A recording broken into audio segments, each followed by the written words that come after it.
helped work on his namesake, Michel, in the Ritz-Carlton and Tyson's Corner. And then also they kind of sent me out to L.A. Michel wanted to dabble into a Vegas project. Gotcha. And so by way of Jeffrey Chodrow, I don't know if you remember Jeffrey Chodrow, he had like Kobe Club, Red Square. He launched Rocco DiSpirito's career with not Union Pacific. I forget where he was at before Union Pacific. But anyway, he had all these big restaurants in New York. Yeah. There's a lot of micro histories within these towns. Mm-hmm. Like, I didn't know what Tribune was. And I talked to Mike Woods yesterday, and he was like, that was the pinnacle of my career because this building and this Tribune was like historic here in Oakland. Mm-hmm. And I was like, really? You know what I mean? Because you don't hear about it.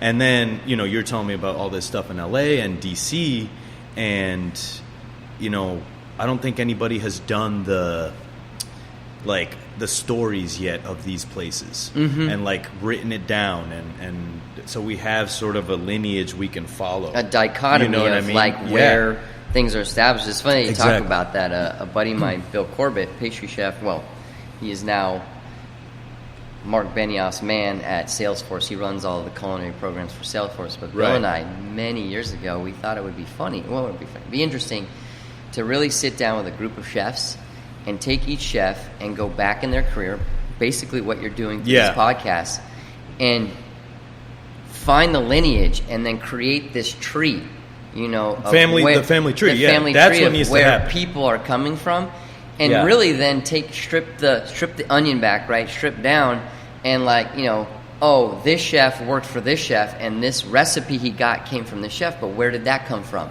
And then how that is then trace it down, all the way back. I mean? Right. So totally, like the history, the stories behind things, like it's just I think we unravel.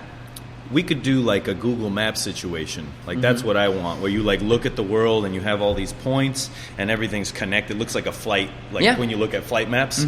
And like everybody is connected somehow. Like I'm sure you worked with people in France who you can't think of right now, but they're probably doing something awesome or went on to work with awesome chefs. And it's like, these stories aren't being written because, let's face it, all of us just care about food, and it's like, it's like, why the fuck? Like, I'm not gonna write shit down or whatever it is. I'm sure there's recipes now that you look back and you're like, damn, I wish I would have wrote that down because you knew it in your memory, and you're like, I'll never forget this. And then now it's like 10 years later, you're like, I can't remember that agnolotti recipe. 100%, 100%. It's insane. The stories that could be told and the lineages that could be that's why I'm a huge fan of your show, David. Like when you talk to like certain chefs and stuff, and like that's what set me off in the beginning with your show. Is like the first few episodes that I heard, and like this chef knows this chef and worked with this guy and this guy and this here, and it's like, oh damn, like I know him, and like I work and it's like crazy how like not so much in California but more so on the East Coast, working in New York and Philly and DC, like there's a major connection from like Boston to DC, Philly and stuff like that in Manhattan, especially like while I was at Citronelle, there was a particular year, it was like 2006 or 7 or something like that, and Michel kind of took me on the road with him. And I did things like Pebble Beach Food and Wine. We did like dinners at Charlie Trotter's. Dope. All came to the laundry. Michel was hilarious. Like anytime we did an event in California, it could be in LA, it could be in Carmel, it could be wherever. We went to the laundry and like prepped at the laundry and guys like no matter what. I'm like, Michel, can't we send our food to the property we're going to be at and do it? Like, why do we have to go there and then send it from there? And because Thomas, he takes care of me and blah blah blah blah blah. So. And that's how I harbored a lot of relationships I have. I met, shout out to Rodney Wages at Avery here in SF. Rodney's a good friend. Jason Berthold, who used to be at RN74. Jason's good friend. These were the guys that were banging it out at the laundry at the time. Yeah. Rodney is a fucking legend. Like, you know what I mean? And I feel like no one's telling his story. I need to talk to this guy. I need to talk to Rodney Wages. You need to talk to Rodney. Rodney Wages, if you're out there, fucking hit me up, bro. You know what I mean? Like, definitely make that connection, because Rodney he's a pillar, man. Baynou, fucking like all these places, and like he worked with literally the best teams at all of those restaurants. Yeah. you know, and it's fucking crazy to me. And like, there's a story of, I think it was when Corey Lee was the CDC at the French Laundry, of like him hiding in the storage, and like fucking Corey Lee's just trying to bust in the door, like roast him about some shit. Oh, you know dude, what I mean? That's why I say you got to, because when I first met Rodney and like we became friends, stuff like that. Like, I mean, Rodney is the most underrated guy out there. He's an amazing cook, great chef. Yeah. But I never seen, you know, in all my friends and everybody that worked at the laundry or went through the laundry, I mean, Rodney was a beast. I mean, he was on every station. He rocked out every station, you know, to the point where he's told me stories about where he literally, like, worked next to TK, like, and was doing, like, all the VIPs, doing all the whatever. And it's like, that's you know, I've got friends who worked there that never even got past, like, Cheese Station. Exactly. Or, you know, whatever. And it's like, for him to have done that, you know, and then he went on to open up Morimoto,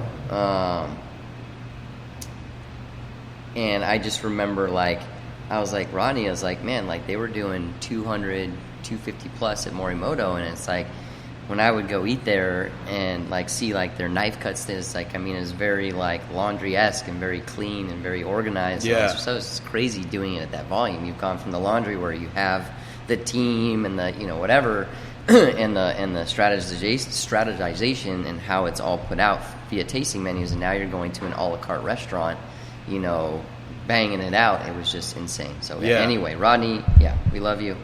Fuck yeah. hit up I met David. him like once. I think he like was selling caviar when I met him. So that was the thing, is like, then at one point he stopped and he opened up this thing called United Artisanal Caviar Company. Yeah.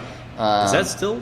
No, that lasted like, I don't know, Rodney, you're going to kill me on this podcast, but it's all I think good. it lasted like a year or something like that. Yeah. But I can tell you, like, the highlights, like, Rodney used to go, I don't remember if he physically dived or had someone diving for uni, but he would brine it himself in this, like, either ocean brine or whatever, and he would come and he'd have this beautiful, like, what's it called? Like, click-clacks with the uni in the brine, whatever. And you'd use it out of there, like, you know, you're used to the wooden box and you're working Yeah. But he had it in this, like, ocean water, whatever. You could work out of it, and then you trade in box. Like, your next order, you were flipping out of the container. Oh, dope. It was pretty. He had a really, really awesome thing going on. But I know that, like, selling truffles, Wagyu beef, you know, high-end products. Yeah. It's not a real. It's a hard business. It's a tough business, because the shit's already expensive, and so it's you have perishable. and you have a low margin of profit. Yeah. And that's why the truffle shuffle dudes switched and, like, started, you know, thank God for pandemic, because like, you know, who knows where they would have been if pandemic never came and they never taught that class. 100%. Fucking blew them up to where they're at today. Smart business move on Check their out part. that class. Boom, we're good. All right. But anyway, so Michel, I really owe everything in my career to him. Yeah. He, you know, not only professionally but personally, was a part of my life, and helped me grow as a cook, helped me grow as a chef, and really took me, you know, to a point in my career where I was very comfortable to run a restaurant, right? Got you.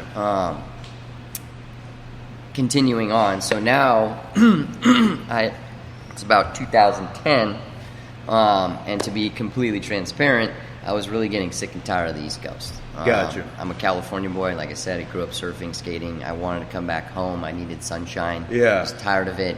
2009, we had this, whatever it was called, snowpocalypse in DC, where, like, I remember 5 nor'easters hit us, and, like, I was buried in my apartment for fucking, like, 7 days or something like that. And I'm like, is this for real, dude? Like, I can't. Like, I was getting just very strung out on, like, the cold. And by no means, like, does DC even compare to, like, when I lived in Hyde Park, New York. Like, Hyde Park was, like, 10 feet versus DC's, like, 3 inches. But that was just kind of the straw that broke the camel's back for me. So, taking it back a little bit, while I was at the CIA, I did my externship back here in San Francisco at a restaurant called Aqua. Gotcha. Michael Mina was the chef. He was not the Mina of Michael now. He was just the chef. Literally had taken the reins from George Marone at that point, and Aqua was that powerhouse kind of high-end restaurant in San Francisco, and Michael was making his way up. So I had stayed in touch with a lot of the sous chefs and cooks that had come out of Aqua at that time, Some of them had stayed on with them. One guy in particular, Anthony Karen, who was the corporate chef for the Mina Group at this time. Okay. He put this thing on Facebook, said looking for, chef in San Francisco. We're basically turning the flagship in the Westin St. Francis into a bourbon steak, and then possibly moving Mina back to the old Aqua. Okay. Where the flagship is now. I hit Anthony up and I said, hey, I want to get back to the Bay Area. Like, what's the deal? And he's like, we would love to bring you on as chef or executive chef of Bourbon Steak. Let's talk to Michael, blah, blah, blah. And it was great. I got on the phone with Michael. Michael actually remembered who I was. Yeah. When I was on externship, our externship from the CIA is like the 3 months or something like that. Yeah. In my 3 months there, normally like extern is like basically stuck on garde manger in the morning, like their entire externship. I don't know how I did it, but I managed to get I rounded the kitchen in the AM, got to the PM, and was working hot apps and grill when I left to go back to externship. Gotcha. And mind you, the day I went back to New York on my externship was 9/11.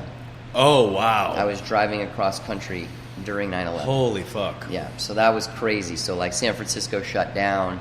I had just literally, was on the freeway heading to Vegas. John and I, again, John came out here. He was on his externship, met me up, got in our car, and we were going to do, a road trip back to school. So we were on our way to Vegas.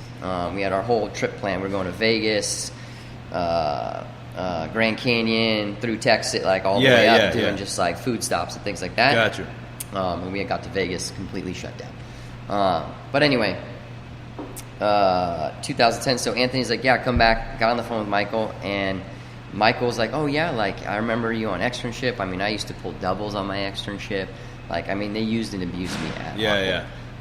And Michael's like, yeah, I would love to have you bring somebody who was with me in the in the early days and knows what I'm about.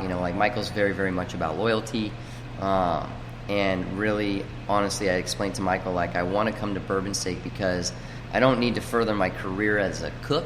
I need to further my career as a chef. Meaning I need to learn the business. I need to learn the numbers. I need to learn how to have an efficient business. And I was doing some food costing for Michel. I was doing some stuff like that, but nothing, I wasn't immersed in it. I didn't really know it that well outside of culinary math and stuff that you learn in culinary school to some basic, coding invoices and stuff like that. Gotcha. So Michael's like, great. Opened up Bourbon Steak in 2010. Spent about 4 years with Michael in the Mina Group. And kind of, quote unquote, got what I needed out of it. Learn the numbers, learn the systems, learn the structures. I tell you right now, to this day, the Mina Group has the best systems, the best structure that I've seen in a restaurant group. I know there's Danny Meyer's got Union Hospitality. There's other really Steven Starr, all these guys. I'm sure there's great things going on. For me, my exposure was the Mina Group, and I really, really take those things to heart and use those things today in everything that I do, especially in the restaurants that I've been in since Mina. I left Michael to go help open Murad at 140 New Montgomery.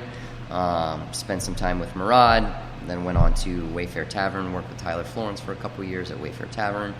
And then now, that's around 2016. Yeah. So Murad was part of the Mina? No. I left Mina. Okay, got you. To go hook up with Murad. Yeah. I went over to Aziza. I spent about 9 months at Aziza to help kind of build up Murad. Yeah. And then we went open Murad, and then I went on to Wayfair after the opening of Murad. I heard that. I just wanted to, continue moving on my career, learning to end up where I'm at now, which is I spent about 2 years at Wayfair. That was a huge eye-opening experience because I had never done numbers. Right. Now I'm trying to execute quality food, right? But at quickly. 250, 300 covers. You know what I mean? It was extremely tough in the beginning. Wayfair Tavern was pumping it out, but there was no drive internally, or there was no structure internally. So I kind of went in there and worked with Tyler and the corporate chef at the time, Eric, to really dial it back. So like the menu when I got there was like, you know, not for nothing, it was like TGI Fridays, like it was in the plastic. It was like open it up like this. Trifold. Like, yeah, like 50 items. Yeah. And I'm like, okay.